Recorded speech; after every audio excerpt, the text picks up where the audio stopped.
काही मुलाखती आपल्याला घ्यायच्या आहेत, तर कृपया या डॉक्टरांनी स्टेजवरती यायचं. Doctor Jitendra Bapat, doctor Chandrashekhar Bapat, doctor Vishwanath Bapat,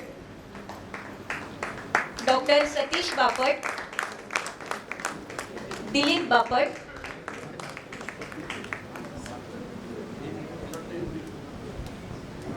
मी सगळ्यांना विनंती करते की सगळ्यांनी स्थानापन्न व्हावं.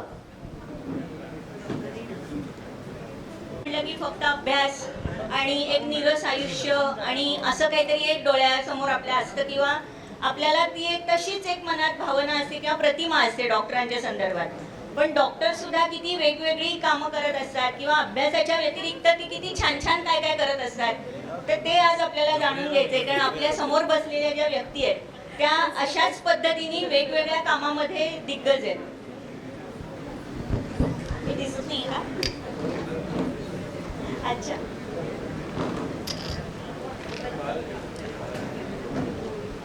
तर मी स्वागत करते स्टेजवरती इथे उपस्थित असणाऱ्या सगळ्या डॉक्टरांचं.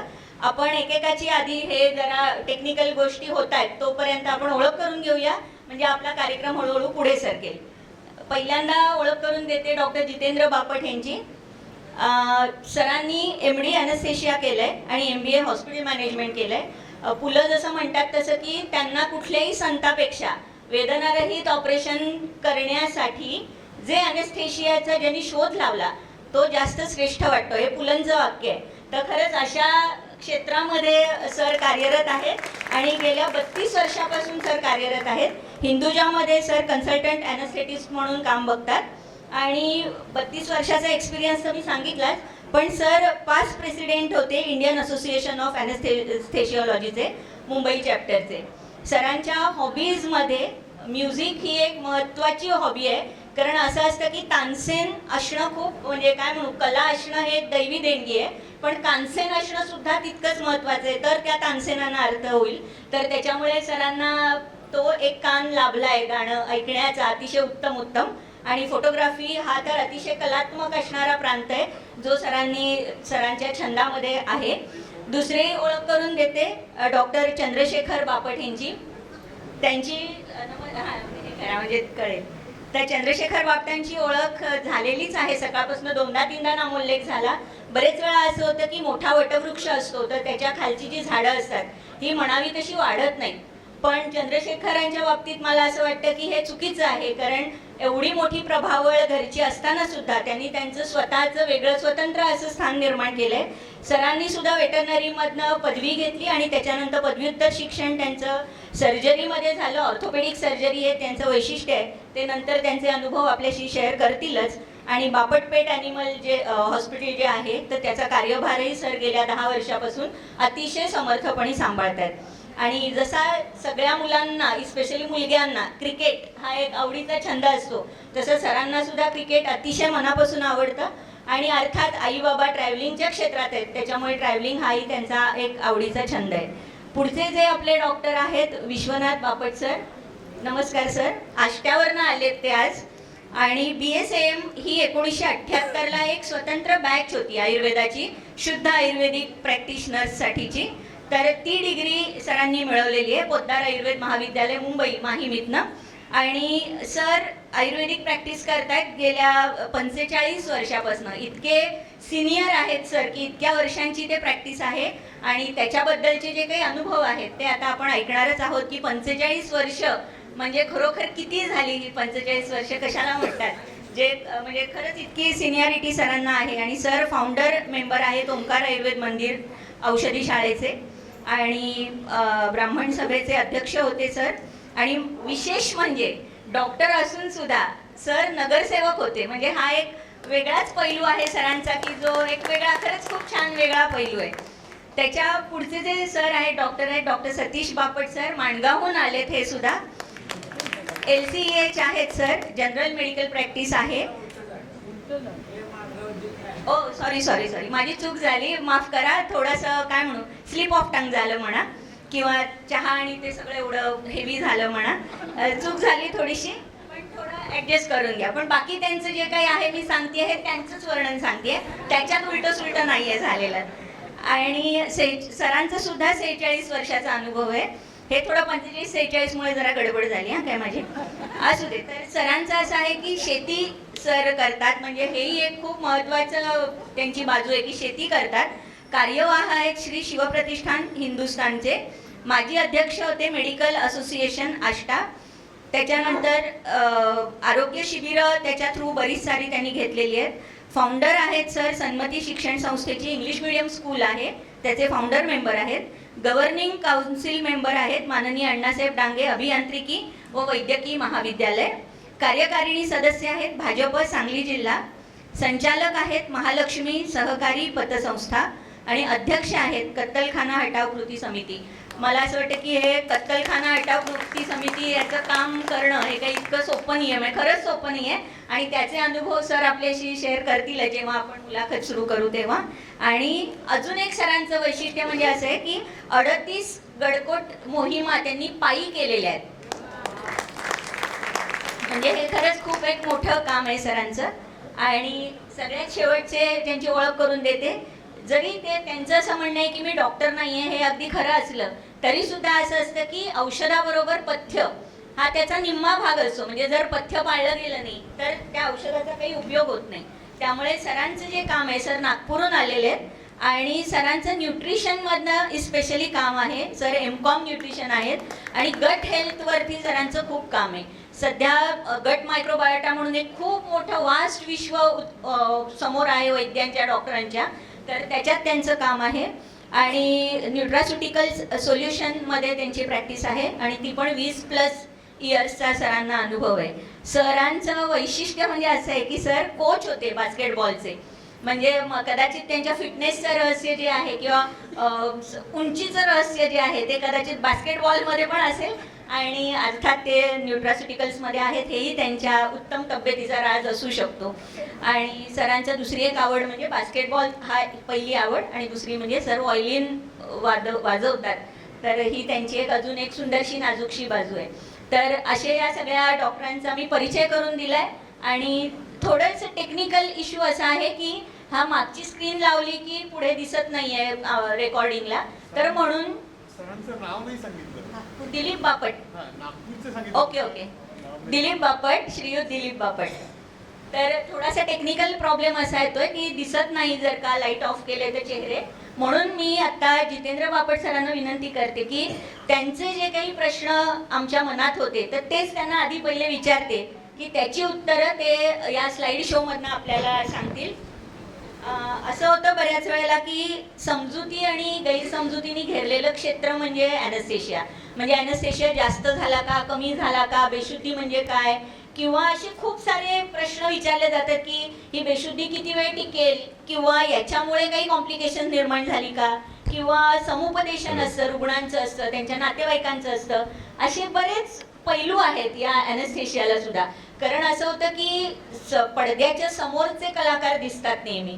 म्हणजे जेव्हा अभिनय करणारे अभिनेते अभिनेत्री दिसतात तेव्हा ते दिसतात, गाणारे लोक म्हणजे त्यांच्या मुवमेंट्स दिसतात, पण त्यांच्या पडद्यामागे काम करणारे जे गायक आहेत, दिग्दर्शक आहेत, नेपथ्यवाले आहेत, तर हे दिसत नाही.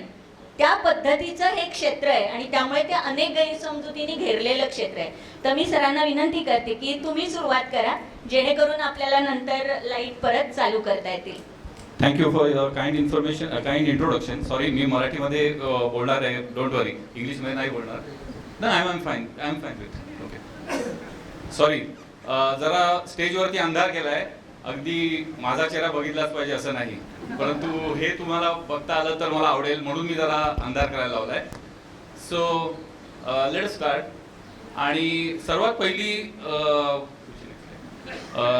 असं ॲनेस्थेशिया समजुती खूप गैरसमजुती आहेत आणि अज्ञान आहे जनमानसामध्ये.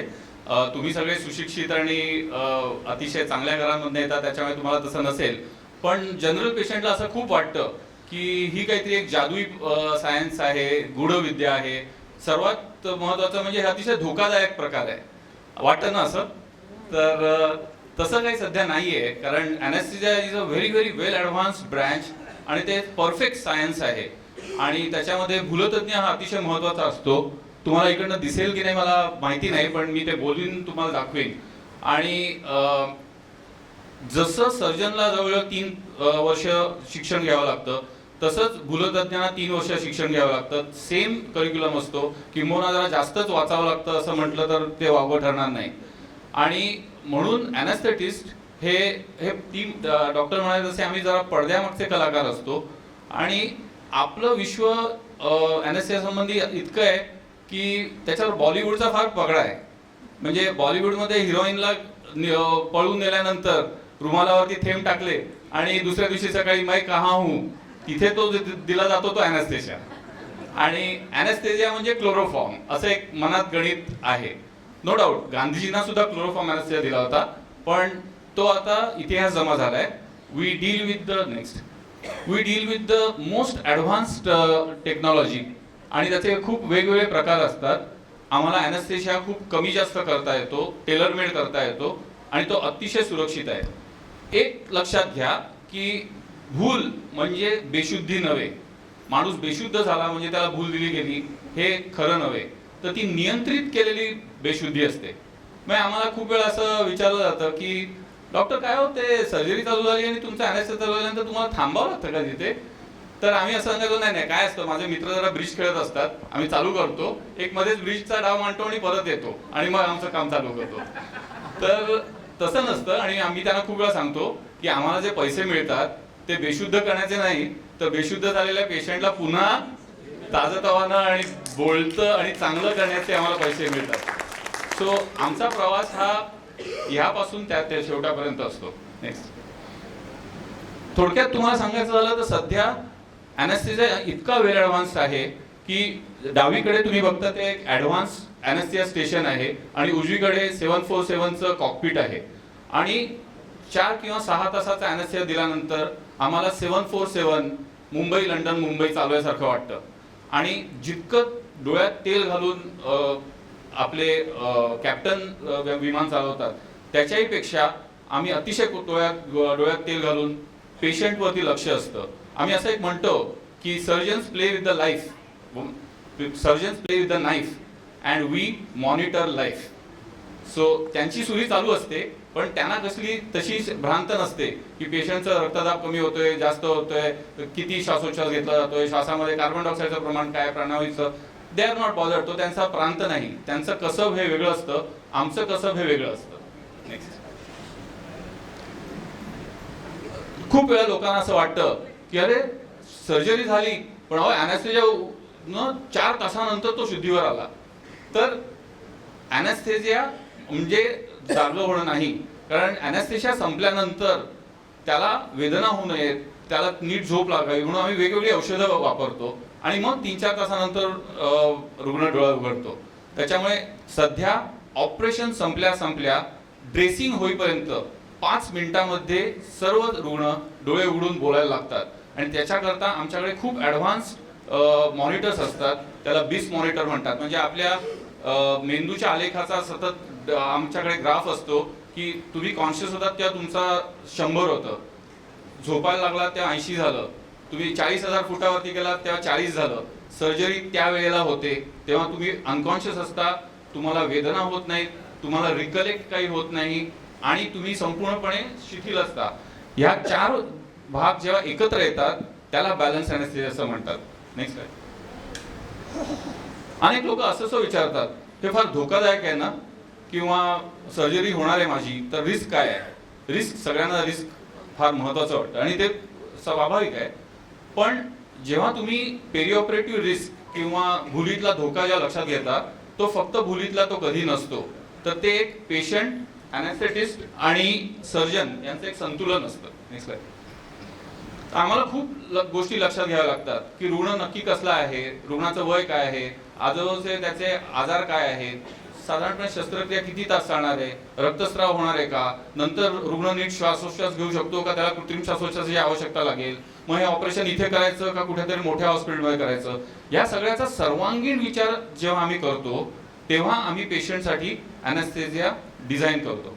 आय एम शुअर तुम्ही आतापर्यंत प्रेक्षकात अनेक लोक असतील की तुमच्या छोट्या मोठ्या शस्त्रक्रिया झाल्या असतील, तुम्हाला समजा विचारलं तुमचं सर्जन कोण होता, तुम्हाला आठवतात हो डॉक्टर फडक्यांनी आमचं ऑपरेशन केलं. विचारलं तुमचे अॅनेस्थेटिस्ट कोण होते, होते बाबा कोणती येऊन गेले. असंच असतं, कारण आम्ही पडद्यामागचे कलाकार असतो. यांनी माझ्या छोट्या दुर्गीचं ऑपरेशन केलंय, त्यामुळे मला सर्जन माहिती आहे. पण ती सर्जरी झाली तेव्हा त्याला अॅनेस्थेशिया देणारा वेट अॅनेस्थेटिस्ट कोण होता हे मला माहिती नाही, बरोबर की नाही. सो ठीक आहे, ती आमच्या स्पेशालिटीची एक खासियत आहे. पुढचं, तर जेव्हा तुम्ही रिस्क म्हणता तेव्हा रिस्क म्हणताना खरोखर तुमचं उत्तर द्यायचं झालं तर हे उत्तर आहे की संपूर्ण रुग्ण जेव्हा निरोगी असतो तेव्हा ती रिस्क 0.01% असते. Even if you board the प्लेनमध्ये क्रॅश होऊन तुमचा मृत्यू होण्याचं प्रमाण 1 in 1.2 बिलियन असतं आणि आमचं धोक्याचं प्रमाण त्याच्यापेक्षा कमी असतं. पण जसे जसे रुग्णाचे आजार वाढत जातात, डायबिटीस आहे, ब्लड प्रेशर आहे पण कंट्रोलमध्ये आहे, ग्रेड 2, डायबिटीस आहे, ब्लड प्रेशर आहे, एक हार्ट अटॅक येऊन गेला आहे, ग्रेड 3, डायबिटीस आहे, अजून काहीतरी आहे, किडनी डायलिसिस आहे, खूप व्याधी आहेत, ग्रेड 4, आणि 24 तासात तुम्ही काही करा किंवा न करा रुग्ण मृत्यूशय्येवरती आहे, ती ग्रेड 5. अशा पद्धतीने आम्ही धोका सांगितला जातो आणि मग त्या पद्धतीने कन्सेंट घेतली जाते. मला एक छोटीशी तुम्हाला शेअर करीन. माझ्याकडे एक 2.5 वर्षाची चिमुरडी यायची, 2.5 वर्षाची. तिचं ब्रेन ट्युमरचं ऑपरेशन झालं होतं आणि ऑपरेशन नंतर तिला 45 वेळा अॅनेस्थेशिया लागणार होता दर 3 दिवसांनी. एवढीशी छोटीशी होती. येताना परकर पोलका घालून यायची, बाहुली घेऊन यायची, हाताला त्याच रंगाचं नेल पॉलिश लावून यायची. तिचं मगाशी तुम्ही म्हणालात तसं प्राक्तन काय आहे हे आम्हाला माहिती होतं, पण पुरुषाकार तुम्हाला करायचे जे कर्म आहेत त्याला कोणी चुकत नाही. त्यांच्या आईला सुद्धा माहिती होतं की कधी ना कधीतरी अघटित घडणार आहे, परंतु त्या छोट्या 2.5 वर्षाच्या मुलीला 45 वेळा अॅनेस्थेशिया देताना मी किती माझं ॲड्रेनालिन सिक्रेट केलंय ते मला माझं माहिती. नेक्स्ट. तर ह्याच्यामध्ये सर्जन नो डाऊट त्यांचं कसब तर असतंच, पण पेरिऑपरेटिव्हली आमचा सुद्धा हातभार खूप महत्वाचा असतो. नेक्स्ट. अजून एक प्रश्न विचारला जातो, ते ऑपरेशन करण्यापूर्वी अनेक चाचण्या केल्या जातात आणि या खूप खर्चिक असतात. तो काय आवश्यकता असते का त्याची? का पैसे लुबाडण्याचा हा आहे? तसं नसतं. आम्ही जेव्हा पेशंटचा सर्वांगीण विचार करतो तेव्हा हा एक असा तक्ता आहे की वयोमानानुसार आणि कुठची ऑपरेशन होणार आहे त्याच्यानुसार काय काय लागतं, urine, blood, ECG, 2D eco, आणि मग जी कुठची शस्त्रक्रिया आहे त्या शस्त्रक्रियेचं एकंदर स्वरूप बघून त्याच्यासाठी आवश्यक असणाऱ्या चाचण्या या जगन्मान्य आहेत, त्या ठरवून दिलेल्या आहेत. कधी कधी आम्हाला जे कळणार नाहीत ते रोग आम्हाला त्याच्यातनं कळतात आणि त्याच्यानंतर आमची दिशा बदलली जाते. त्यामुळे ते अतिशय महत्वाचं असतं. भुलीचा धोका हा मी तुम्हाला आता उद्धृत करून सांगितलाच की हे सगळं ठरवून मग नंतर आम्ही ठरवतो की जनरल अॅनेस्थेसिया द्यायचा का लोकल अॅनेस्थेसिया द्यायचा किंवा स्पायनल अॅनेस्थेसिया द्यायचा. अजून एक गैरसमजूत आहे, खूप वेळा अनेक स्त्रियांनी स्पायनल अॅनेस्थेसिया घेतलाच असेल एखाद्या वेळेस सिझेरियनला समथिंग, की स्पायनल अॅनेस्थेसियामध्ये प्रचंड पाठदुखी होते. ह्या अतिशय गैरसमजूत आहे. नो डाऊट 2-3 दिवस दुखतं. खरं तर तुम्हाला त्या अॅनेस्थेसियामुळे डोकेदुखी होते कधी कधी 7 दिवस, परंतु पाठदुखी जास्त होत नाही कारण ते मणक्यामध्ये कधी दिलं जात नाही, तर आजूबाजूला जो मांसल भाग आहे आणि ज्या मज्जारज्जू करणाऱ्या ज्या नसा आहेत त्यांना बधीर करण्याचं काम केलं जातं. त्याच्यामुळे तसं, आणि आता सध्या ऍडव्हान्स टेक्निक एवढी आहेत. पूर्वीच्या काळात एखाद्या वेळेस होत असेल, आता अक्षरशः केसा इतक्या लांबी डायमीटरच्या निडल्स आमच्याकडे असतात, त्याच्यामुळे दुःख अजिबात होत नाही. आणि ते देण्यापूर्वी सुद्धा आपण दाताला जसा अॅनेस्थेसिया देतो तसा लोकल अॅनेस्थेसिया देऊन मग ते इंजेक्शन दिलं जातं. नेक्स्ट. अजून एक आहे, आम्ही खूप लोकांना तळतळाट घेतलेले आहेत उपवास घडवून, रात्री 12 नंतर काही खाऊ नका, काही पिऊ नका असं आम्ही सतत सांगतो, बरोबर की नाही. आणि कधी एकदा सर्जरी होते आणि कधी एकदा मला चहा कॉफी मिळते असं रुग्णाला होऊन झालेलं असतं. पण ते अतिशय आवश्यक असतं, कारण संपूर्णपणे जनरल अॅनेस्थेसियामध्ये कधी उलटी झाली आणि श्वासमार्गात समजा ते अन्नकण गेले तर तुम्हाला ऑलमोस्ट 60% लोकांचा मृत्यू संभवतो आणि त्याच्याकरता आम्ही ती खबरदारी घेतलेली असते. Next. This is the last. Okay. आणि असं वाटतं की आमचं कार्यक्षेत्र हे सर्जरी पुरतं सीमित आहे, तर तसं नाहीये. सध्या अॅनेस्थेटिस्ट खूप वेगवेगळ्या क्षेत्रात काम करतात. त्यात वेदनारहित प्रसूती हा एक मोठा प्रांत आहे. खूप वेळा असं म्हटलं जातं की जिच्या हाती पाळण्याची दोरी ती जगाते उद्धारी, आणि तसंच प्रसव वेदना ह्या तर सहन केल्याच पाहिजेत बाईंनी, तरच ते खरं. काळ लोटलाय आता. तुम्ही फर्स्ट स्टेज ऑफ लेबरमध्ये आल्यानंतर हे इंजेक्शन घेतलं एपिड्युरल अनेस्थेसियाचं, तर तुम्ही पूर्ण वेदनारहित आणि अतिशय चांगली आणि अतिशय आनंदी बाळाला जन्म देऊ शकता आणि तुमचं बर्थ एक्सपिरियन्स हा छान होऊ शकतो. तसेच खूप ICUचे इन्चार्ज आम्ही अनेस्थेटिस्ट असतो. तसंच ट्रॉमा आणि रिससिटेशन हे आमच्या याच्यामध्ये येतं. क्रॉनिक पेन आणि कॅन्सर पेन त्याच्यासाठी आमची पेन क्लिनिक चालवली जातात. आणि हृदय बंद पडल्यानंतर 3 मिनिटात हृदय चालू करण्याचं आम्हाला ट्रेनिंग असतं आणि त्याला आम्ही CPR म्हणतो. आणि ते आमचं एक वेगळं कार्य हे शस्त्रक्रियेच्या गृहाच्या बाहेर चालतं. एवढंच मी फक्त इच्छित करतो. खूप खूप धन्यवाद सर. कारण इतक्याशा छोट्याशा वेळात एवढे वर्षांचा अनुभव आणि एवढे वर्षांचं शिक्षण हे असं कोंबून बसवणं एवढं सोपं नाही आहे खरं तर. पण सरांनी खूप छोट्याशा एका स्लाइड शो मध्ये आणि खूप छान शब्दामध्ये आपल्याला सांगितलं आणि खरंच गैरसमज किती असतात आणि काय असतात या संदर्भात आपल्याला मार्गदर्शन केलं. तर खूप धन्यवाद सर की तुम्ही आलात आणि इतकी छान आम्हाला स्लाइड शो मार्फत हे दाखवलं. Thank you. I don't know how much you can read from that. आणि आय थिंक डॉक्टर प्रिया तुमचं सुद्धा पाठोपाठ एक आहे तर आपण ऍक्च्युली ते आता नव्हतं खरं तर, पण बऱ्याच वेळा काही अपरिहार्य कारण असतात, काही टेक्निकल इश्यूज असतात, ते चेहरे दिसत नाही किंवा हे काढायचंय असा तो असल्यामुळे आता मी स्वतःच गुणगान करून घेणार आहे. तर त्याच्यामुळे आता माझा स्लाइड शो थोडासा दाखवते की जो खरं तर एक्सपेक्टेड नव्हता, पण आता ठीक आहे. म्हणजे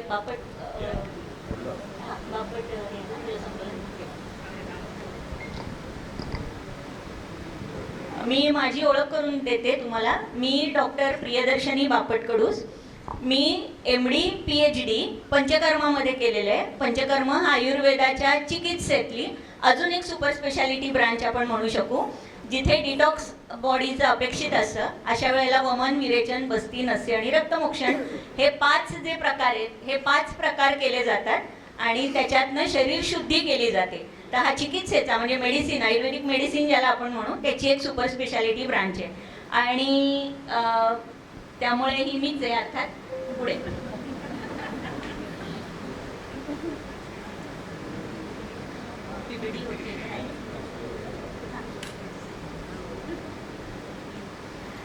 मला PhD साठीचा बेस्ट नॅशनल अवॉर्ड मिळाला होता आणि हे तेव्हाचे आयुष मंत्री जे होते श्रीपाद नाईक सर, तर त्यांच्या हस्ते तो नॅशनल अवॉर्ड मिळाला होता बेस्ट थिसिससाठी, PhD साठी.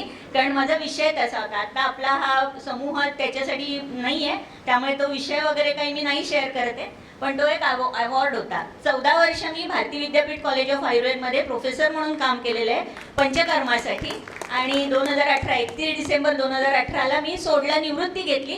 त्याची कारणं खूप वेगळी होती. मला शेती करायची होती, अनेक कारणं होती आणि नोकरीमध्ये नाही म्हटलं तरी सुद्धा एक बंधन असतं. पण मला टीचिंग हे प्रोफेशनच खूप मनापासून आवडत असल्यामुळे मी 14 वर्ष भारतीमध्ये टीचिंग केलेलं आहे. हे माझ्या दवाखान्याचं उद्घाटन आहे. हे पहिले पेशंट आहेत माझे ब्रेन हिमोरेजचे, हिंदुजामध्येच होते सर आणि ऑलमोस्ट डेड म्हणून डिक्लेअर केले होते. पण त्याच्यानंतर क्वाड्रिप्लेजिया, पूर्ण हातपाय बंद आणि वाचा गेली होती त्यांची.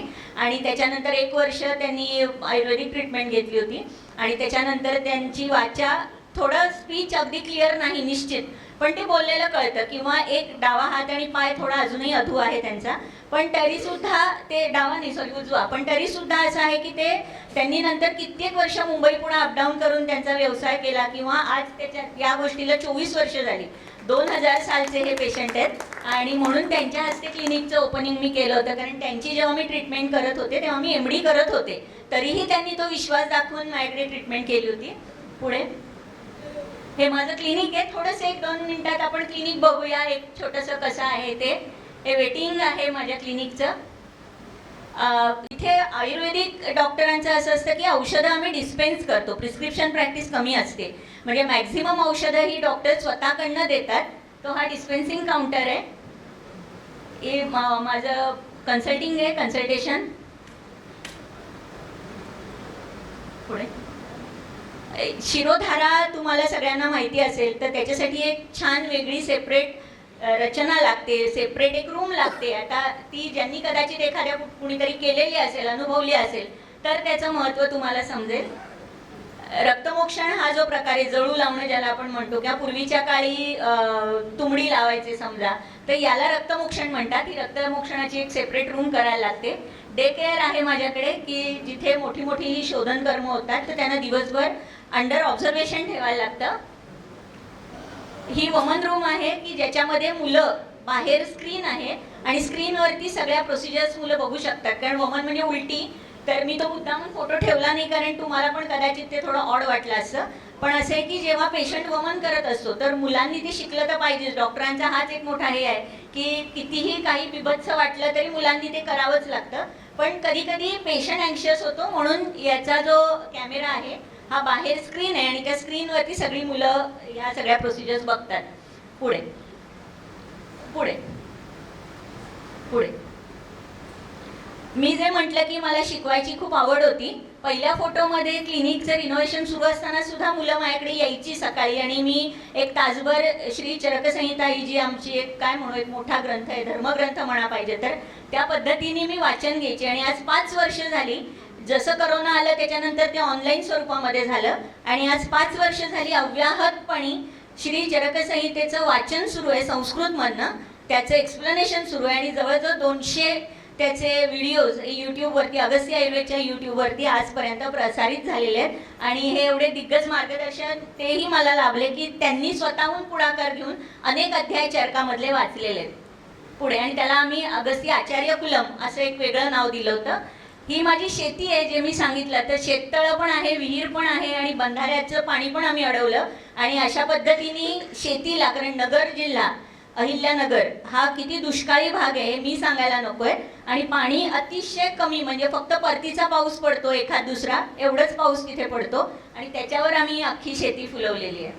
तर ही अनंता म्हणून किंवा डेकालेपिस हेमिल्टोना नावाची वनस्पती आहे जी आंध्र प्रदेशमध्ये फक्त होते, पण तिची लागवड आम्ही 5 एकरावरती नगरला केली होती. हा सगळ्यात पहिला कल्टिवेशनचा व्यावसायिक स्वरूपाचा प्रोजेक्ट होता आणि आज त्याच्यानंतर हजारो एकरांनी आंध्र प्रदेशमध्ये आमच्या या मॉडेलचं बघून किंवा हे मॉडेल आदर्श म्हणून ठेवून हजारो एकरमध्ये लागवड झाली. आणि आज अनंतमूळ ही एंडेंजर्ड स्पेसिस म्हणून डिक्लेअर झाली होती, तर तिला पुनरुज्जीवन मिळालं आणि असे हजारो एकरावर लागवड आहे आणि त्याचा भाव पण त्यामुळे आपोआपच कमी झाला. त्यामुळे डॉक्टरांना किंवा इव्हन रुग्णांना आपोआपच त्याची जी काही त्याची प्रोडक्ट्स आहेत त्याचे भाव कमी झालेले आहेत.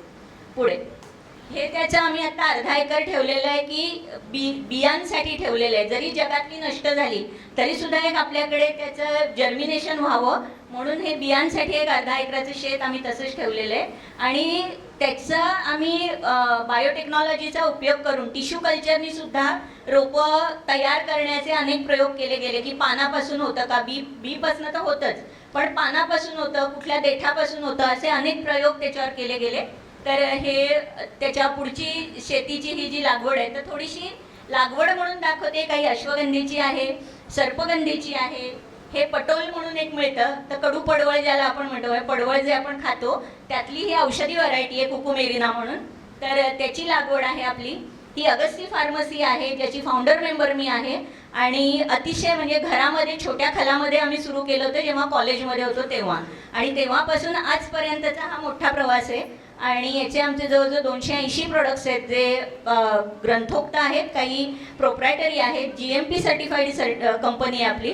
आणि मी जे म्हटलं की डॉक्टरांचा जो डिस्पेन्सिंग काउंटर असतो तर त्या डिस्पेन्सिंग काउंटरला बळ देण्याचं काम आम्ही करतो आणि त्याच्यामुळे त्याचं मोठं म्हणजे पाव किलो, अर्धा किलो असे पॅकिंग्स जातात. Over the counter OTC products जे आहेत ते आमचे खूप कमी आहेत, शतावरी कल्प किंवा असे अगदी थोडे सुकेशाईन जे मी उद्या देणार आहे तुम्हाला सगळ्यांना, तर असे अगदी थोडेसे प्रोडक्ट्स आपले OTC आहेत, पण बाकी सगळे प्रोडक्ट हे डॉक्टरांना बळ देणारे अशा स्वरूपाचे आहेत. आणि अशा पद्धतीने या 4 फर्म्स आम्ही दोघं मिळून चालवतो. तर माझी छोटंसं, खूप नाही पण एक हे छोटंसं विश्व आहे की त्याची ओळख मी तुम्हाला करून दिली. खरं तर ती आधी अपेक्षित नव्हती, पण आता अपरिहार्य कारणामुळे मला स्वतःचीच पाठ थोपटून घ्यायला लागली, क्षमस्व.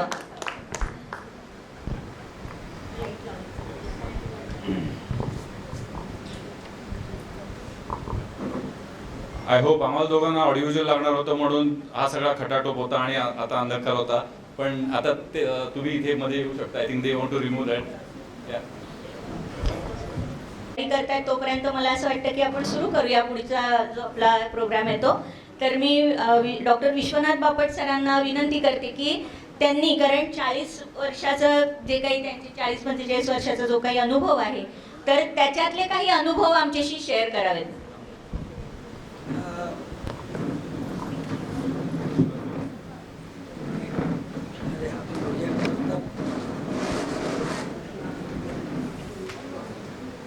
मी पोद्दार हॉस्पिटलमधून आयुर्वेदाचार्य ही डिग्री घेतल्यानंतर सगळ्यात पहिला प्रश्न होता की आपण प्रॅक्टिसला सुरुवात कुठे करायची.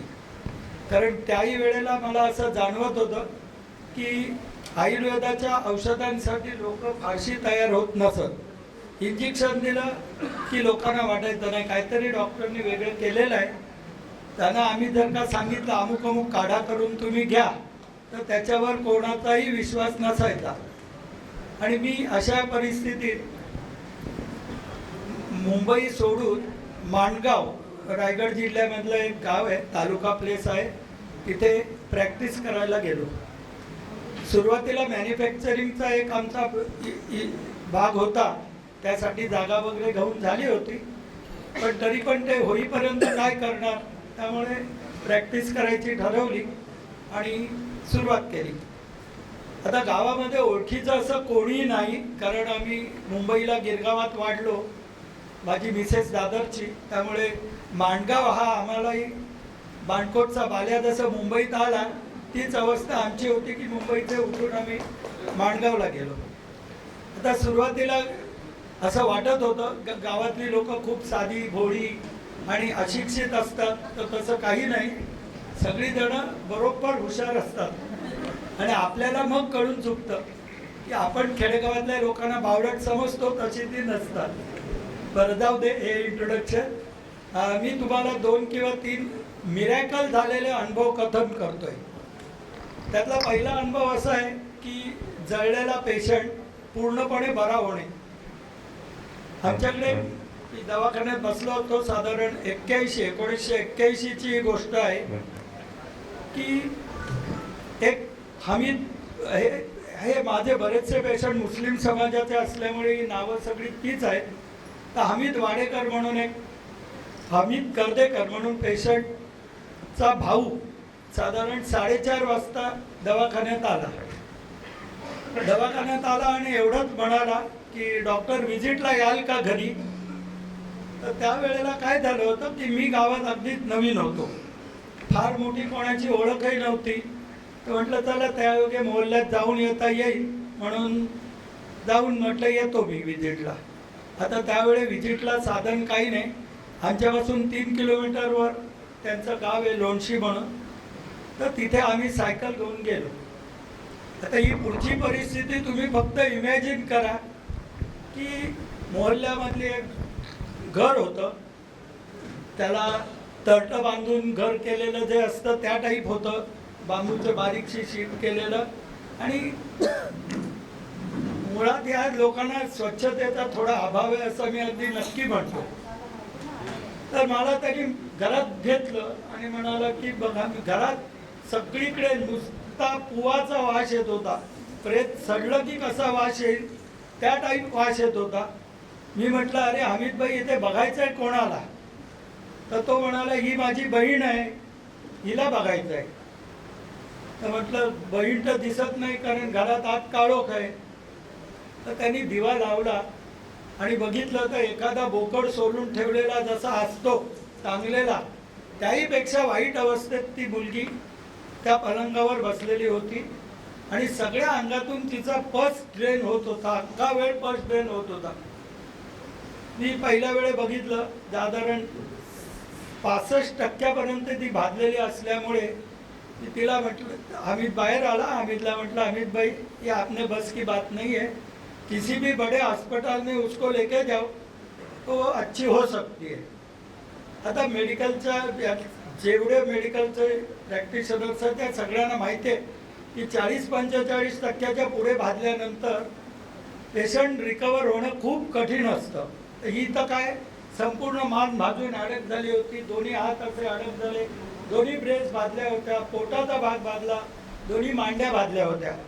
हिस्ट्री विचारल्यावर ते एवढंच म्हणाले की नायलॉनचे कपडे घातले होते आणि चुलीवर काही पेटवलं होतं.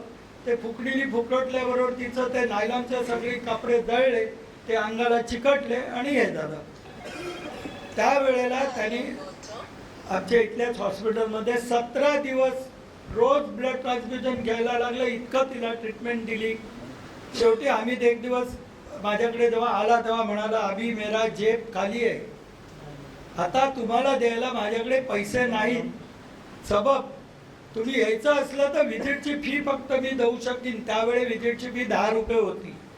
म्हणजे माणगावरून 3 किलोमीटर सायकलने जाऊन येणं आणि तिथे काय लागतील ते औषधं देणं. पहिल्या दिवशी गेलो, मग घरी आलो, सलाईन तयार केलं, सलाईननी तिला आंघोळ घातली, पस सगळा पुसून काढला, औषधं लावली आणि मी घरी आलो. दुसऱ्या दिवशी परत सकाळी तो 8:30-9 वाजता परत आला आणि म्हणाला की नाही, तिला खूप बरं वाटतंय, तुम्ही आज परत येऊन जरा तिला हे करून जा, औषध लावून जा. परत दुसरा दिवस झाला, तिसरा दिवस, 5वा दिवस झाला. प्रत्येक वेळी औषधासकट त्या काळात 81च्या काळात तो मला 50 ते 60 रुपये देत होता. त्याच्यामुळे पण मला दिसत होतं की ही जगण्यातली अजिबात नाही आहे. आणि माझे वडील यशवंत बापट, त्यांना आमचा गाव गणपतीपुळा, त्यामुळे वडिलांची गणपतीवर अतिशय श्रद्धा. मी आणि वडील समोरासमोर बसलो होतो आणि गप्पा चालल्या होत्या. तर मी म्हटलं, वडिलांना आम्ही काका म्हणायचो, ते सगळ्यात लहान भाऊ त्यांच्या 5 भावंडातले. म्हटलं, काका ही जगणार नाही, बहुतेक पूर्वजन्मीची देणेकरीण आहे, म्हणून तो आपला गेलो की 5-50 रुपये मला देतो. शिवाय गावात गेलाय म्हणून कोणतरी बाजूचा बघतो, आमच्या पण तौशिबला बघा, आमच्या पण महम्मदला बघा करून 100 रुपये तरी मला घेऊन येता येत होते. त्या दिवशी वडिलांनी ऐकून घेतलं, काहीही बोलले नाहीत. 6व्या दिवशी मी परत आलो आणि म्हटलं, खरंच ही जगणार नाही आणि हिचा भाऊ खर्च करतोय कशाला, तिचं समाधान करताना हा आधीच मला सांगतोय माझ्याकडे पैसे आता उरले नाहीत, तर काय करायचं. वडील पटकन म्हणाले, अरे गणपतीपुळ्याच्या गणपतीवर तुझा विश्वास नाही का, तुझी बहीण असती तर काय करणार होता, सोडून जाणार होतास का, मरायला मोकळं करणार होता. तर म्हणाला, काय आहे की तुम्ही आता डॉक्टर झाला, त्यामुळे पेशंटकडून पैसे काय मिळतील एवढाच विषय तुमच्या डोक्यात असावा, म्हणून तुम्ही पेशंटचा हा विचार करत नाही. तेव्हा तिला बहीण मान, पैसे घेऊ नको, बाकी गणपतीवर सोड. आणि तुम्हाला सगळ्यांना सांगायला मला खूप आनंद वाटतो. आम्ही आमच्याच घरात बसलेलो होतो, देवाला नमस्कार केला की बा नसीम ही माझी आजपासून बहीण आहे, मी ट्रीटमेंटसाठी तिच्याकडून एकही पैसा मागणार नाही, पण ती बरी होते. नंतरच्या 20 दिवसामध्ये किलॉइड फॉर्मेशन होऊन तिच्या जवळजवळ 99% जखमा भरल्या. 15 दिवसात, म्हणजे ह्याच्या आधी ती जवळजवळ 20 दिवस हॉस्पिटलला ॲडमिट होती, हे मध्ये आणखी दिवस गेले. आणि बंडमधून ड्रेसिंग करताना जे काय पेशंटला वेदना होतात त्या तो पेशंटच फक्त जाणू शकतो.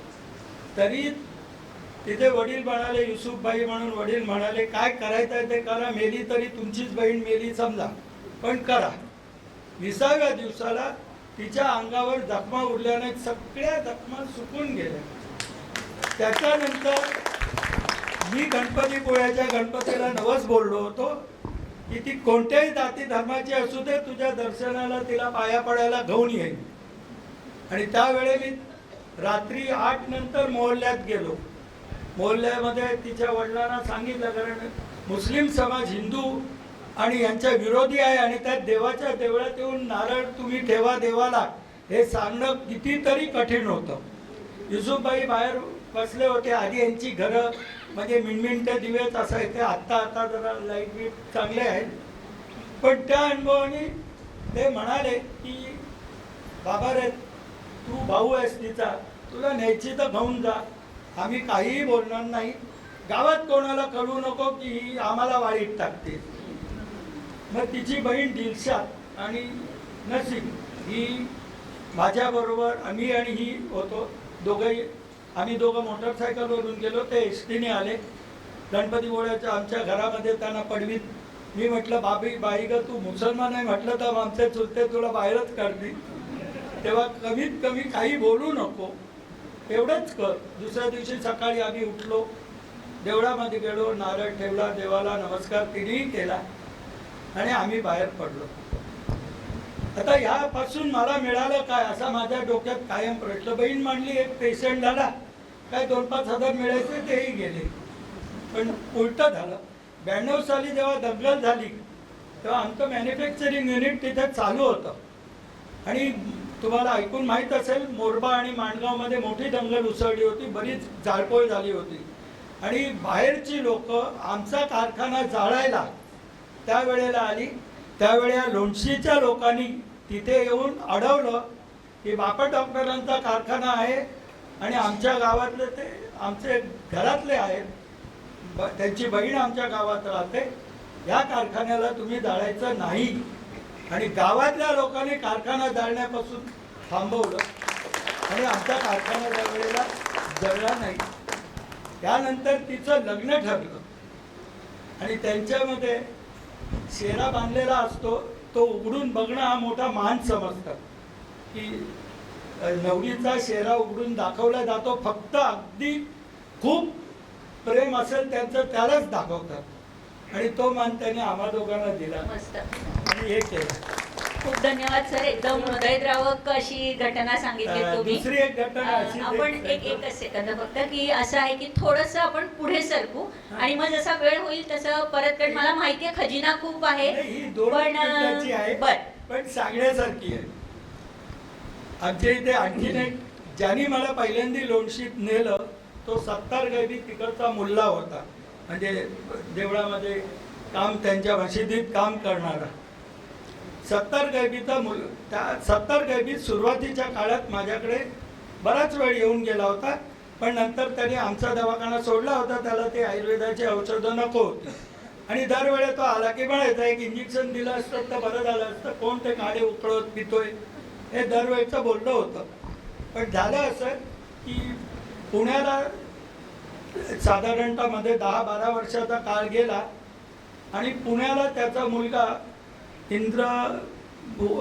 इंदुभूषण काहीतरी हॉस्पिटल आहे, तिथे 16 दिवस व्हेंटिलेटरवर होता, कोमामध्ये.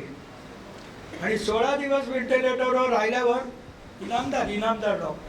इनामदार डॉक्टरने त्याला मुलाला सांगितलं, तो वॉर्डबाय तिथे आहे, तू बाबांना घेऊन आता घरी जा. व्हेंटिलेटर काढल्यावर 3-4 तास मध्ये बाबा जातील. त्यांनी फोन केला, यांनी त्याप्रमाणे काळोख होईल म्हणून खड्डा वगैरे सगळं त्या तोडण्यासाठी तयारी केली. आणि 5:30-6च्या सुमाराला त्यांनी त्याला लोणशीच्या घरात आणलं आणि मग त्याचा मुलाला ती बायको, त्याची शमीना म्हणून आहे, ती म्हणाली की अरे आपल्या डॉक्टरना तर बोलवून आण, निदान मेला की जिवंत एवढं तर आपल्याला कळायला लागेल. म्हणून त्यांनी मला बोलवणं पाठवलं. मी इकडे फक्त देवाची प्रार्थना करतो, हा जर का उठला तर खरंच माझं नाव चांगलं होईल, तर भगवती आई वाटेल ते कर, पण ह्याला उठव. आणि त्या क्षणाला मला असं जाणवलं की आयुर्वेदामध्ये एक लक्ष्मी विलास म्हणून गोळ्या येतात, हा मेंदूचा रक्तपुरवठा वाढवतात. आणि म्हणून आम्ही त्याला राईस ट्यूब टाकलेली होती, युरिनसाठी कॅथेटर टाकलेले होते. या अवस्थेत तो तिथे झोपवलेला होता. किती जोराने चिमटा काढला तरी तो रिस्पॉन्स देणार नाही, इतका कोमा टाईप झालेला होता. आणि व्हेंटिलेटर काढल्यामुळे श्वसनक्रिया पण खूप कमी व्हायला लागली होती. तरी त्याची बायकोला मी म्हटलं की समजा हे जर का दिलं तर एखाद्या उठू शकेल. आणि ॲक्च्युअली 2 गोळ्या आल्याच्या रसातून आम्ही तशाच जिभेवर चोळल्या. नाहीतरी म्हटलं हा मरायला चालाय, ॲस्पिरेशन झाल्याने मेला तरी कोण मला भांडणार नाही येत ते तुमच्यामुळे मेला म्हणून. दुसऱ्या दिवशी सकाळी 6 वाजता हा माणूस उठून बसला. त्यानंतर 1.5 वर्ष तो व्यवस्थित होता. जलोदराने शेवट त्याचा अंत झाला. अशा प्रकारे असे बरेच किस्से आहेत, पण आता वेळेअभावी मी तुम्हाला सगळे काही म्हणूनच म्हणले की खूप सारे तुमचे अनुभव असणार, एवढ्या वर्षांचा अनुभव म्हटल्यावरती असणारच आहेत. आपण पुढे जाऊया, कारण वेळेच्या अभावाने आता थोडं आपल्याला आटपतं घ्यायला लागणार आहे, तर आपण 5-5 मिनिटालाच आता देऊ शकतोय वेळ.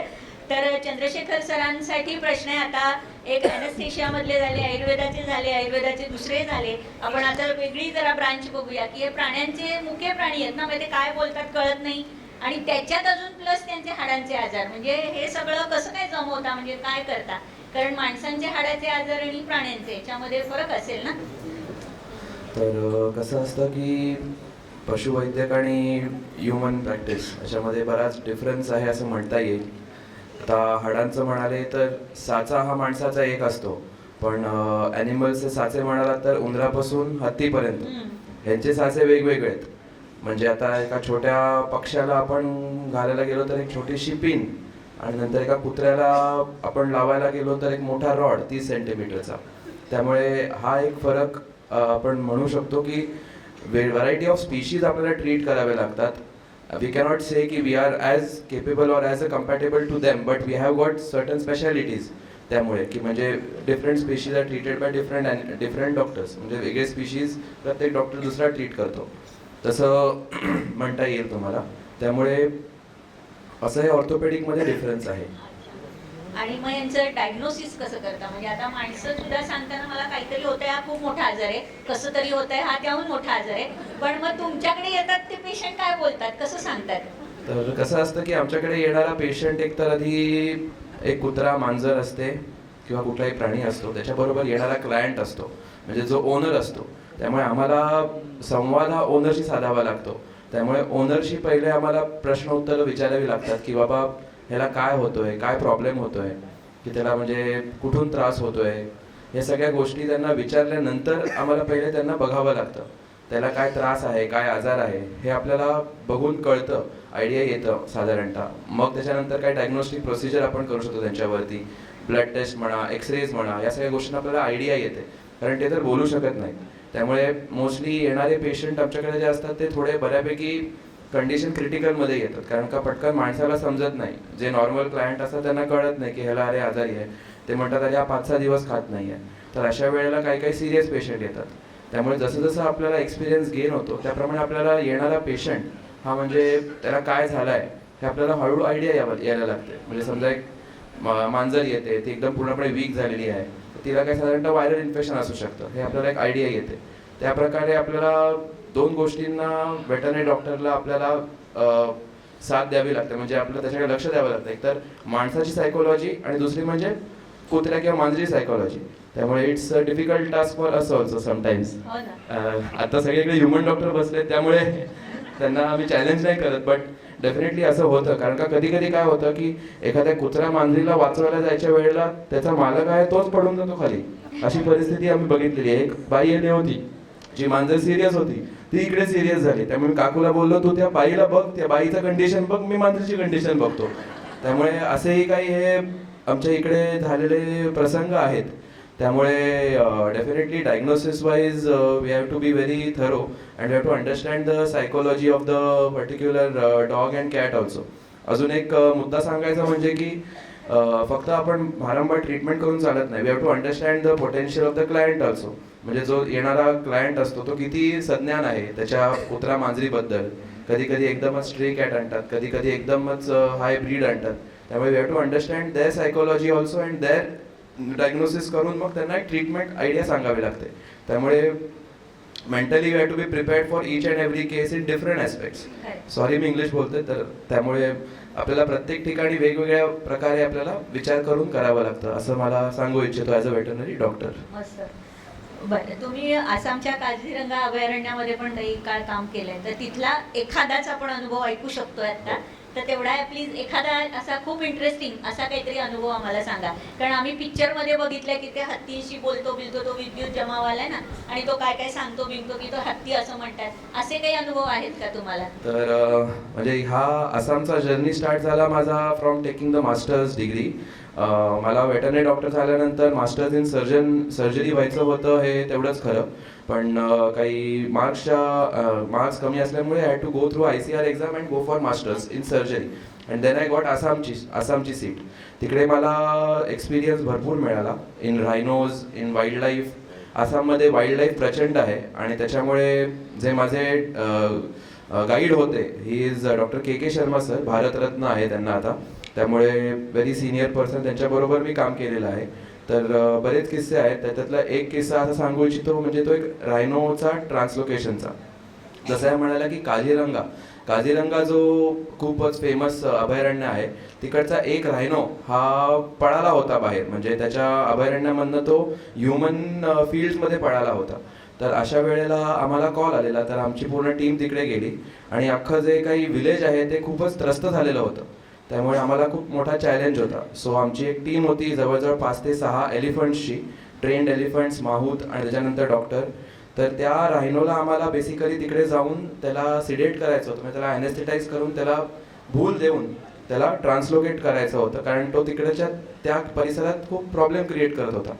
तर त्यावेळेला मग हत्तीवरती सर बसले होते आणि सांगायला असं वाटतं की जो एवढा मोठा राहिनो आहे जवळजवळ 3 ते 4 टनचा, त्याला बेशुद्ध करण्यासाठी स्पेशलाइज इंजेक्शन ते फक्त अर्धा ml ते 1 ml लागतं, म्हणजे ही वेगळी किमया आहे एका इंजेक्शनची. तर त्याप्रमाणे त्याला बसून त्याला डार्ट केला आम्ही. त्याच्यानंतर मग त्याला तो झोपला, पूर्ण आडवा झाला. मग त्याला आम्ही उतरून खाली त्याचं सगळं मॉनिटरिंग चालू झालं. मग त्याला लेजवरती टाकलं, मग त्याला लेजवरती टाकून मग त्याला एका म्हणजे खेचून नेऊन त्याला एका गाडीत नेलं. तर अशा वेळेला अनुभव असा आला की जवळजवळ 1001 लोक, 1500 लोक वगैरे अशी बाजूने धावत होती आमच्याबरोबर. आणि रायनोच्या हॉर्नला तिकडे ते लोक देव मानतात, म्हणजे they have got specific beliefs. तर त्यामुळे ते लोक त्या हॉर्नला नमस्कार करत होते आणि खूप छान म्हणजे आमचं कौतुक करत होते. म्हणजे एक वेगळा अनुभव असा आला की म्हणजे वाईल्ड लाईफमधनं एक धडाडीचा अनुभव असा आला की मग त्याला घेऊन आम्ही जात होतो. आणि त्या क्षणी जेव्हा तो ऑलमोस्ट एंडला मी त्याला आत टाकत होतो, थोडी त्याची भूल उतरली आणि अचानक उठायला लागला तो. त्यावेळेला आम्ही सगळे घाबरून लांब पळालो. पण अचानक तेव्हा त्याच्या हातामध्ये, सरांच्या हातामध्ये गन होती. मग त्यांनी परत त्याला बेशुद्ध केलं आणि मग त्याला परत आम्ही त्याच्या बॉक्समध्ये टाकून मग त्याला पूर्णपणे काझीरंगावरनं त्याला आम्ही गुवाहाटी झूला ट्रान्सलोकेट केलं, जवळजवळ 10 hours जर्नी करून. सो असे वेगळे वेगळे किस्से आहेत तिकडचे. म्हणजे वाईल्ड लाईफ हे जे आहे हे खूपच वेगळं क्षेत्र आहे. म्हणजे जे वेटरनरी डॉक्टर आपण होतो त्याच्यानंतर बरेचसे वेगवेगळे क्षेत्र आहेत, त्याच्यातला हा एक वाईल्ड लाईफ हा एक क्षेत्र वेगळा आहे आणि तो खूपच म्हणजे डेंजरस असं म्हणता येईल, चॅलेंजिंग अँड डेंजरस आहे. खूप धन्यवाद सर. आणि खरंच हे खूप म्हणजे ऐकण्यासारखे अनुभव आहेत खरं तर. पण सांगितलं ना, वेळ हा कायम धावतच असतो आणि आपल्याला नाही गाठता येत वेळ. खरं तर आपण पुढे जाऊया. डॉक्टर सर, एक प्रश्न विचारायचा आहे वेटरनरी सर्जन म्हणून. प्रश्न छोटासाच आहे. आपण वेळ शेवट चालेल का सर? चालेल, वेळ दिला तर शेवटी ऐकायला चालेल ना? माफ करा, फक्त काय होते, वेळ आपण ऑलरेडी एक अर्धा तास पुढे चाललोय म्हणून जरा अशी घाई आहे, बाकी काही नाही. नाही तर मलाही आवडलं असेल, सगळ्यांना अजून खूप काही सांगायचंय, पण आता पर्याय नियम आहे समोर. डॉक्टर सतीश बापट सरांना विनंती करते की तुम्ही गड किल्ले म्हणा किंवा सामाजिक कार्य म्हणा, कारण आता वैद्यकीय क्षेत्रातले अनुभव आम्ही सगळ्यांनी सांगितलेत, पण तुम्ही ह्याच्यातही खूप माहीर आहात, तर याच्याबद्दल एक 5 मिनिटात जरा सांगितलं तर बरं पडेल. 4.5 मिनिटाचं. बरं, म्हणजे अर्धा मिनिटं त्यांना देता येईल आपल्याला. आपल्या सगळ्यांच्याकडे बघितल्यानंतर हे भूलतज्ञ आहेत, डॉक्टरांचं ऐकून सुद्धा भूल चढते असं मला वाटायला लागलं. खरं तर आपण डॉक्टर प्रियदर्शनी यांचं अभिनंदन करूया, कारण इतक्या प्रवाही भाषेत त्या मुलाखत घेत आहेत. त्यांना का टीव्हीवर संधी मिळत नाही मला कळत नाही. असो, काय पहिल्यापासून कॉपी करायची सवय आहे, त्यामुळे कागद उडल्यामुळे पंचायत आहे. असं आहे. आमचं लक्ष आहे शेजारी काय त्यांना सुपरविजन करायची सवय आहे. असो, इथं समोर आपण सर्व बापट बंधू भगिनी आहे. आपल्यातले शेती किती जण करतात? फक्त हात वर करा की मी शेती करतोय. असं कमी आहे संख्या. कोकणात राहणारे बापट शेती करत असतील असं मला गिरीशरावांच्याकडे बघितल्यावर वाटतंय, कारण 2चे 4 झाल्यानंतर 4 धाम यात्रा त्यांनी केली आहे बघा. कौतुक आहे. गोष्ट अशी आहे, त्यांनी गडकोट मोहिमेबद्दल सांगितलं. आदरणीय संभाजीराव भिडे गुरुजी यांचा गेली 45 वर्ष मार्गदर्शन आणि सहवास मला मिळाला आहे. माझ्या 38 गडकोट मोहिमा झाल्यात. गडकोट मोहिमा म्हणजे एका गडाहून दुसऱ्या गडापर्यंत सर्वसाधारण 70 ते 100 किलोमीटरचं अंतर असते दऱ्या डोंगरातलं.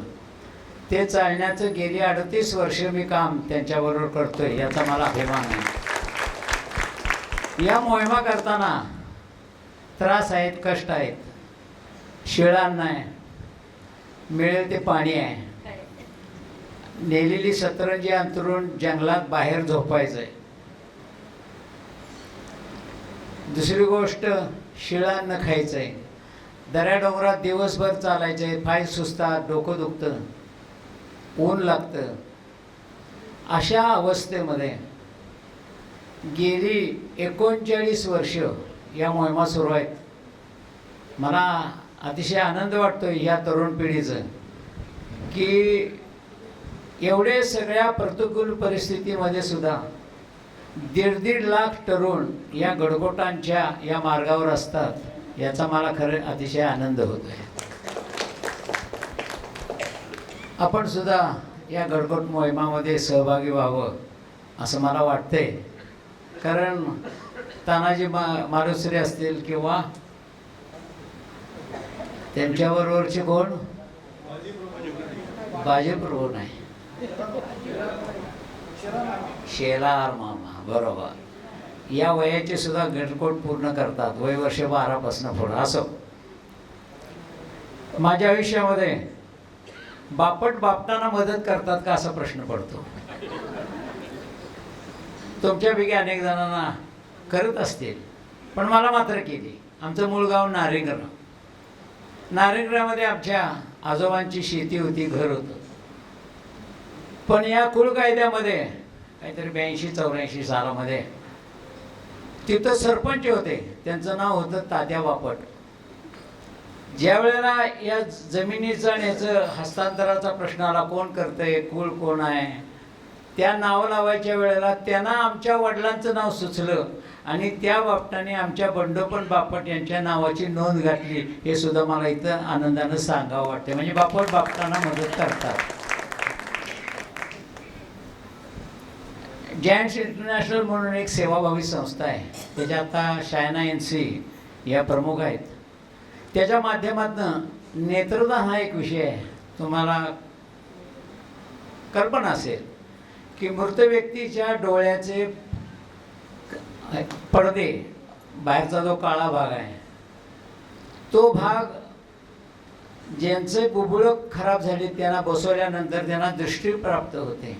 या विषयामध्ये गेली 25-30 वर्षे मी काम करतोय आणि आष्ट्यासारख्या 50,000 लोकवस्तीच्या गावामध्ये 288 मृत व्यक्तींचं नेत्रदान झालंय आणि जवळजवळ 500 अंध व्यक्तींना त्याचा दृष्टीचा लाभ झालेला आहे. लक्षात, हे फार मोठं काम आहे. अगदी पंक्चर काढणारे, शेतात जाणारी बाई की जिच्या डोळ्यात उडलंय आणि डोळ्याचा भाग, काळा भाग पांढरा झालाय, अशांना या नेत्रदानाचा उपयोग होतो.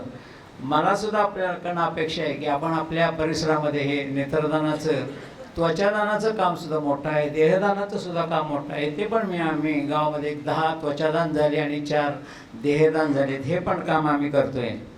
दुसरं म्हणजे 1993च्या भूकंपामध्ये आम्ही 9 डॉक्टरांची टीम जाऊन किल्लारी या भागामध्ये आम्ही काम केलेलं आहे. त्यावेळेला जे घटना आहेत आणि जे प्रसंग आहेत आणि जे विदारक दृश्य आहेत ती हे काय मी सांगत बसत नाही, पण त्या कामामध्ये सुद्धा खारीचा वाटा उचलण्याचं मला भाग्य मिळालेलं आहे. मी थांबतो. धन्यवाद. खरंच सर ग्रेट. कारण एवढे गड किल्ले सर करणं किंवा कुठे जे मिळेल ते खाऊन पुढे जाणं, खरंच हे जे करतात त्यांना माहिती असतं. आपल्याला जराशी गैरसोय झाली तरी सुद्धा आपल्याला किती कटकट होते, पण ही तर पूर्णच गैरसोय असते. खरं तर खूप खूप धन्यवाद सर. मी म्हटलं तसं की सांगण्यासारखं खूप आहे पण वेळ कमी आहे, हा आमचा मेन प्रश्न आहे. मी थँक्यू. मी श्रीयुत दिलीप बापट सरांकडे वळते. आणि जसं मी सांगितलं की न्यूट्रिशन हा त्यांचा मेन विषय आहे. तर अल्ट्रा प्रोसेस फूड वरती हल्ली खूप बोलाबाला आहे हल्ली सध्या लहान मुलांसाठीचा. तर मला असं वाटतं की तेवढा एक मुद्दा परत 4 ते 5 मिनिटात, मग 4:30 चालेल, जो असेल तुमच्या हिशोबाने तेवढ्या वेळेत जरा सांगावा.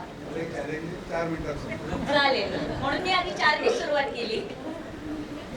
खूपच म्हणजे साधा प्रश्न आहे पण खूप महत्त्वाचा प्रश्न आहे की अल्ट्रा प्रोसेस फूडच्या अगोदर फूडची डेफिनेशन किती लोकांना माहिती आहे. म्हणजे I would start with the basic food. आणि ही डेफिनेशन शोधणं कोणालाही करता येतं. आज गुगल सर्च जर तुम्ही केलं तर गुगल सर्चवरनं मी काढलेल्या 2-3 डेफिनेशन वाचून दाखवतो. त्याच्यातनं बरंचसं काहीतरी कळेल. सगळ्यात पहिले माझं नेहमी म्हणणं आहे की खाना हमारा दुश्मन है की हम हमारे दुश्मन है. प्रश्न येतो ना, आज फूड सगळं खतम झालंय वगैरे वगैरे. Our bodies are impacted with food. It is not discovery of knowledge, it is the illusion of knowledge. फूडचा इम्पॅक्ट आहे सगळ्याचा, गुड और bad. Full form of food definition fulfilling our organic desires. फूडची व्याख्या ही गुगलवरनं कोणालाही पाहता येईल. मी काही एवढा स्मार्ट नाही आहे. नंतर फूडची अजून एक डेफिनेशन वाचतो, 3-4 दिल्यात मी. Food is a substance that provides nutrients and energy to living organism, also defined as edible substance which contains many different useful components like carbohydrate, fats, proteins, etc. Food provide nutrients that make our body work, grow and repair what is called food. आता एवढा इथे एक प्रश्न येतोय की फूडची definition सांगितल्यानंतर एक नवीन शब्द प्रत्येकाच्या डोक्यात जो येतो, जंक फूड. आणि जंक फूडची डेफिनेशन जर काढली तर फूड आणि फिलिंग ऑफ फूड इतकं त्यांनी कॅटेगरिकली क्लिअर केलं आहे. म्हणजे junk food is not food असं नाही, ते प्रत्येकाने समजून घ्यायचं, but it's a filling of food. आता लाईक प्रियाने जसं म्हणजे विचारलं की तुम्ही पर्टिक्युलरली अल्ट्रा प्रोसेस फूडबद्दल बोला, तर मी त्याच्याबद्दलच सांगेन आहे की अल्ट्रा प्रोसेस फूडमध्ये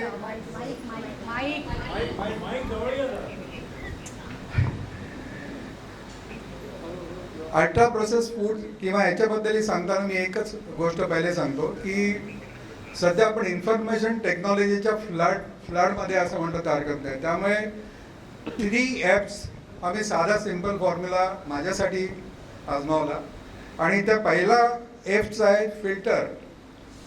इतकं साधं इन्फॉर्मेशन आहे पण त्यातलं फिल्टर करणं आपल्याला जवळ हे प्रत्येकाला करावं लागतं. सेकंड इज फोकस, की मला कुठल्या विषयामध्ये तो करायचा आहे.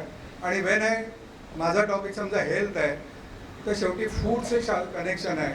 So what I am feeding, असे 3 ॲप्स मध्ये मी म्हणतो. Basic first is filter.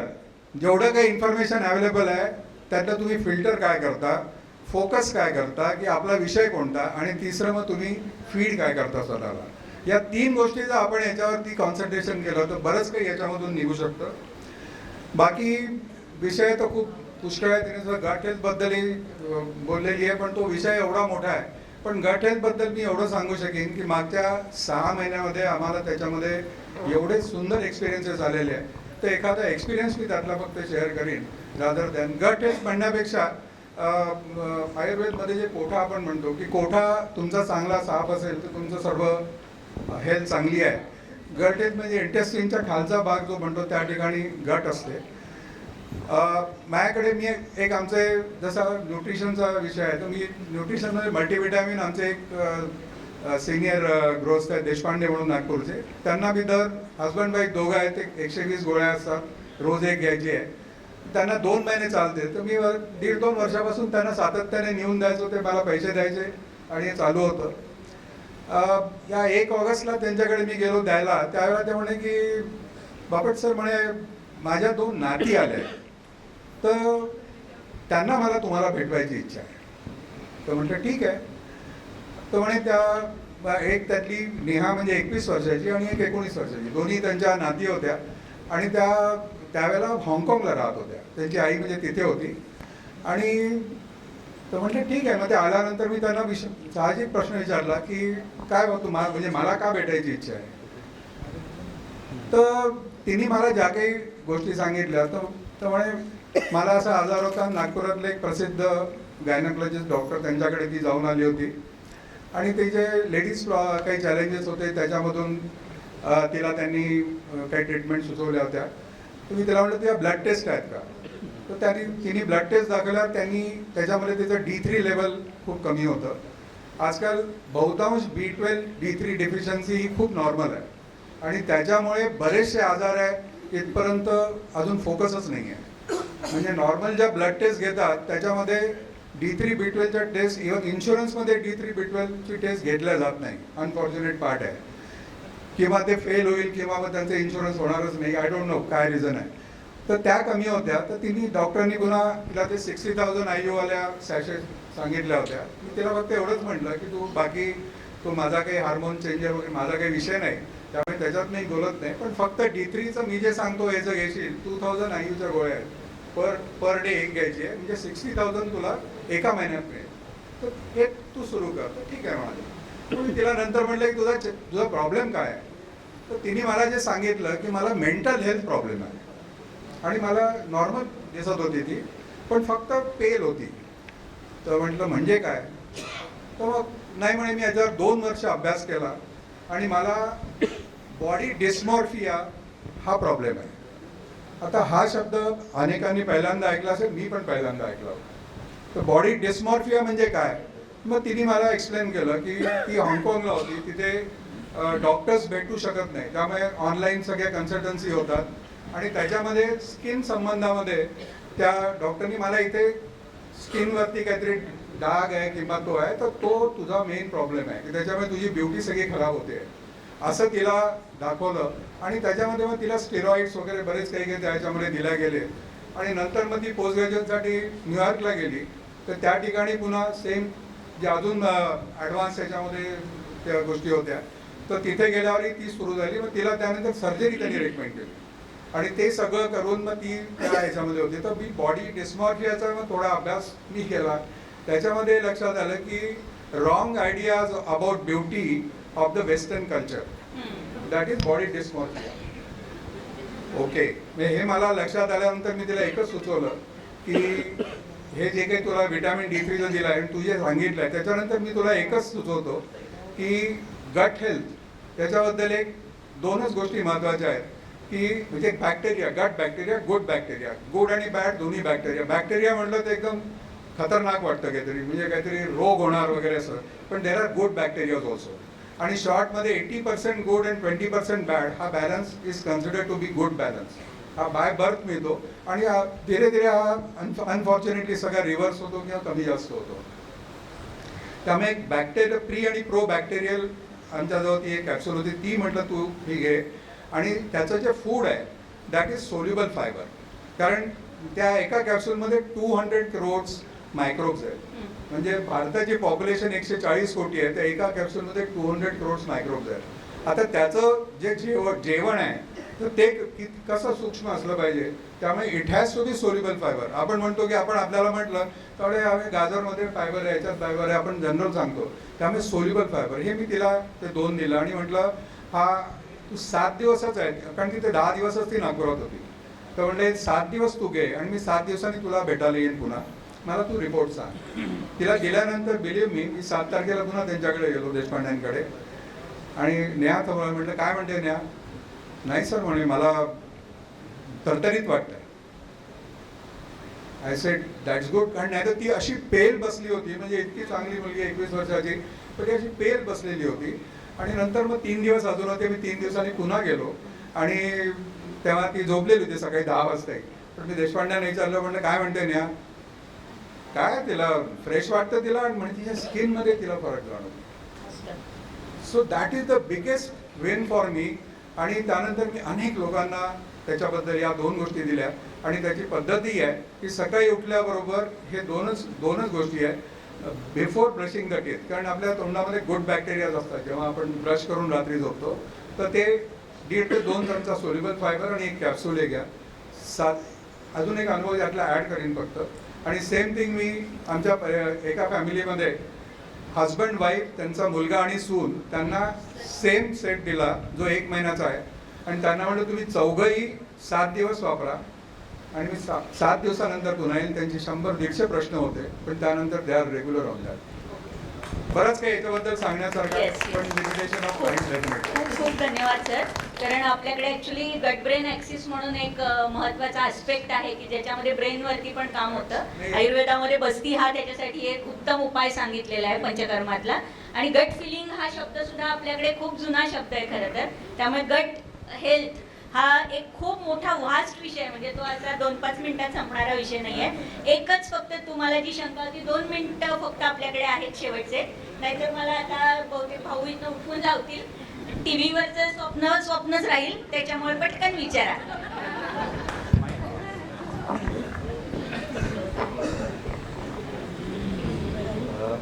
मी तसा ह्युमन डॉक्टर आहे, पण तुम्ही वेटरनरी सर्जन आहात म्हणून एक प्रश्न मागच्या महिन्यातच उपस्थित झाला होता की मध्य प्रदेशातल्या एका अभयारण्य म्हणजे सँक्च्युरीमध्ये हत्ती मेलेले सापडले आणि इन्व्हेस्टिगेशनमध्ये असं कळण्यात आलं की त्यांनी कुठली तरी जंगलामध्ये उगणारी एक वनस्पती त्या हत्तीच्या कळपांनी खाल्लेली आहे. आता हा जो मुद्दा आहे हा एकदमच आश्चर्यचकित करणारा आहे की हत्ती तसा बुद्धीचा प्राणी म्हणवला जातो. त्यांनी चुकीने ती वनस्पती कोदो नावाची काही एक वनस्पती आहे ती खाल्ल्यामुळे वेटरनरी सर्जन्स लोकांनी पोस्टमॉर्टम वगैरे करून हे सगळं शोधून काढलं.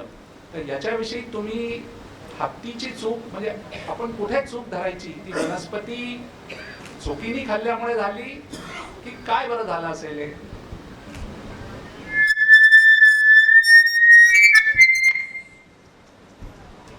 सो हा एक ट्रिकी क्वेश्चन आहे. सो हे ॲक्च्युली आता एक खूप नवीन न्यूज आहे. तर कसं असतं की ही जी नवीन वनस्पती आहे किंवा काय ती नवीन पेरली गेली असेल तर त्या एरियामध्ये जर का ती वनस्पती असेलच आणि नसेलच हे हत्तीला लगेच कळणार नाही. जर ती नवीन चुकून पेरली गेली असेल, चुकून पेरली का काही फॉर सम रिझन पेरली गेली हे आपल्याला अजूनही माहिती नाही आहे.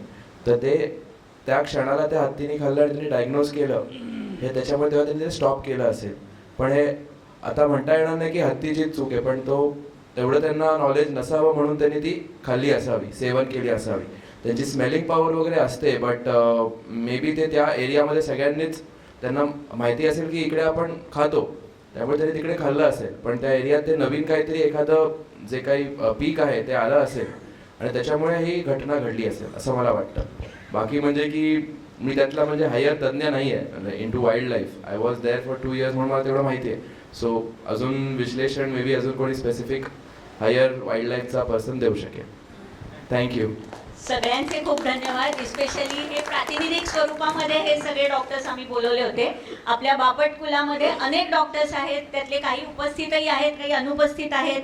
माझ्या गुगलच्या सर्चप्रमाणे जेवढी नावं आहेत तेवढी मी सांगते, अजूनही खूप आहेत. ही छोटीशीच यादी आहे. डॉक्टर तेजस बापट आयुर्वेदाचार्य, डॉक्टर रंजना जोशी स्त्रीरोग तज्ज्ञ, प्रसाद बापट क्षारसूत्र तज्ज्ञ, अभय बापट आत्ता जे बोलले दिल्लीचे ते MBBS आहेत, तन्वी बापट BHMS MBA आहेत, मुग्धा बापट BHMS आहेत, धनंजय बापट वेटरनरी डॉक्टर आहेत, अर्चना बापट सकाळी उल्लेख झाला एक्झॉटिक ॲनिमल्समध्ये स्पेशलायझेशन आहे, आणि जान्हवी बापट प्रोस्थेटिक लेग्ससाठी ज्या प्रसिद्ध आहेत त्या. तर असे अनेक डॉक्टर्स अजूनही आपल्यामध्ये आहेत. ही प्रातिनिधिक स्वरूपाची मुलाखत होती आणि थोडीशी लांबली, पण तुम्ही सगळ्यांनी मला सहकार्य दिलं. सगळ्या वक्त्यांनी सुद्धा पटापट आवरलं त्यांचं जे काही म्हणणं होतं ते. तर सगळ्यांचे आभार मानते. आणि आजचा हा मुलाखतीचा कार्यक्रम डॉक्टरांच्या नजरेतून, आमच्या सगळ्यांच्या नजरेतून तुम्हाला नक्की आवडला असेल असा विश्वास व्यक्त करते. धन्यवाद.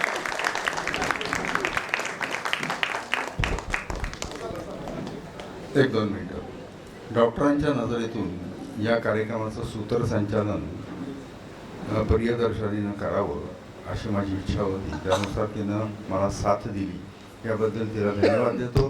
आदरणीय आपले बापट ट्रस्टचे अध्यक्ष यांना मी विनंती करतो की त्यांना प्रशस्तीपत्र प्रमाणपत्र देऊया आणि त्यांच्या हस्ते आणि त्यांचा सत्कार करूया.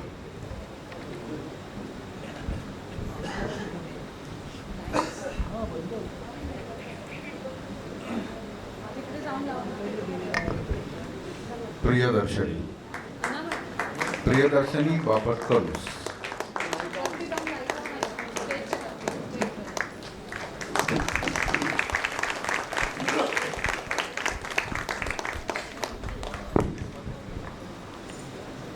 Satish Bandopant Bapat.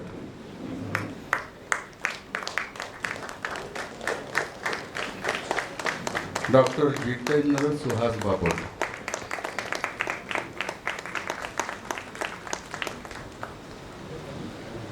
Doctor Jitendra Suhas Bapat, doctor Vishwanath Yashwant Bapat,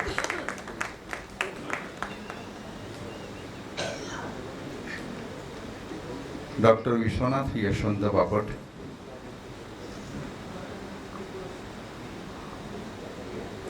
doctor Dilip Madhav Bapat, doctor Dilip Madhav Bapat,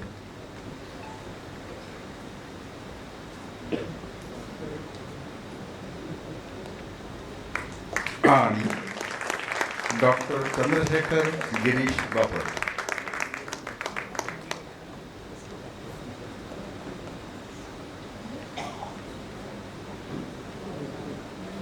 यानंतर लगेच स्थानिक कार्यक्रमाचं आयोजन डॉक्टर गिरीश बापट आणि डॉक्टर पूजा यांनी आयोजित केलेलं आहे.